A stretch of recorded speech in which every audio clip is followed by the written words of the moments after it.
તકલીફ પડે છે। ડોળી ફળિયામાં ગરીબ પ્રજાને 2 થી 3 કિલોમીટર દૂર પાણી ભરવા માટે જવું પડે છે। આની જાણ ગ્રામ પંચાયતમાં કરી પણ કોઈ જ નિકાલ આવતો નથી। ઘરે મહિલાઓને બીજું કામ મૂકી નાના બાળકોને મૂકી પાણી ભરવા દૂર સુધી જવું પડે છે।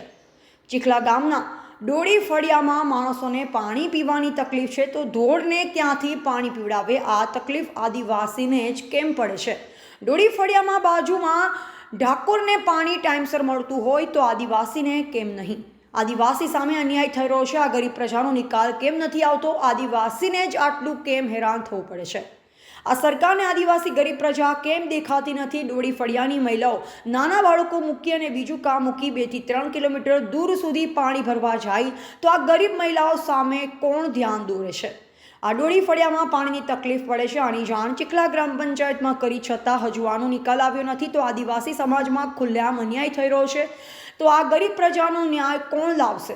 ગરીબ પ્રજા સામે અધિકારીઓ કેમ જોતા નથી? અધિકારીઓને તો એનો પરિવાર કોઈ તકલીફ નથી તો આ ડોળી ફળિયામાં ગરીબ આદિવાસીને જ કેમ તકલીફ? આનો નિકાલ તાત્કાલિક લાવવો જરૂરી છે। આ ઉનાળાની ઋતુમાં ગરીબ પ્રજા પાણી વગર હેરાન થઈ ગયા છે। શું ગરીબ પ્રજાની મહિલાઓ સામે સરકારને ધ્યાન દોરવું જરૂરી છે? આનો નિકાલ લાવવો જરૂરી છે। રિપોર્ટર યોગેશ સંગારી।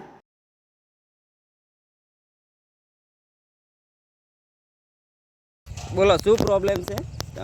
મારું નામ લક્ષ્મીબેન લલિત, હા, ડોળી ફળિયા શીખલા।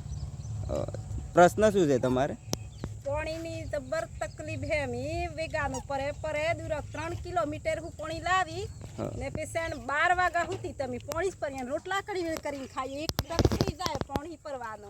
આ વાતની સરપંચને જાણ કરી હતી તમે? સરપંચ તકડ આવીને કોઈ લાવતા નહીં। અહીં ડોળી ફળિયામાં હું લાવે? એમાં પાણીની આ તકલીફ હે જબ્બર। કશું કોઈ લાવતા નહીં। સરપંચ પોતપોતાનું કરે, સરપંચ કોઈ કરતા નહીં। આ ડોળી ફળિયાની અંદર કેટલી ડંકી છે યાર? એક ડંકી હે એ પાછું થોડું આવે તે આત્રી પબ્લિક ને બે બેરો પાગે આવે। એનામાં પીવાનું કેટલું ને ઝીલવાનું કેટલું?